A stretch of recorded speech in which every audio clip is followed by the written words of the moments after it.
मान्यवर अध्यक्ष, शिक्षक वृंद आणि माझ्या प्रिय मित्रमैत्रिणींनो, आज आपण अशा महामानवाच्या विचाराबद्दल बोलण्यासाठी एकत्र जमलो आहोत, ज्यांनी भारताचे भविष्यच बदलले.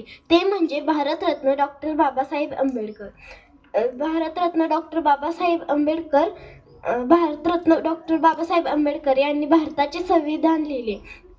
त्यांचा जन्म 14 एप्रिल 1891 मध्ये महू या गावी झाला.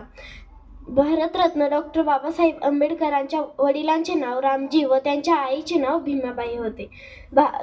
मित्रांनो, प्रत्येक व्यक्तीचा जन्म हा त्याच्या नशिबावर अवलंबून असतो, म्हणून हेच वाक्य बाबासाहेबांवर अवलंबून आहे. शिका, संघटित व्हा आणि संघर्ष करा अशी बाबासाहेबांनी शिकवण दिली. शिका, संघटित व्हा आणि संघर्ष करा अशी बाबासाहेबांनी शिकवण दिली. डॉक्टर बाबासाहेब आंबेडकरांनी कोलंबिया विद्यापीठातून पीएचडी पूर्ण केली. जाता जाता एवढेच म्हणेन, दलितांचे तलवार होऊन गेले, न्यायाविरुद्ध प्रहार होऊन गेले. होते ते एक गरीबच या जगाचे कोहिनूर होऊन गेले. वर्गाच्या बाहेर बसूनही भारताचे संविधान लिहून गेले.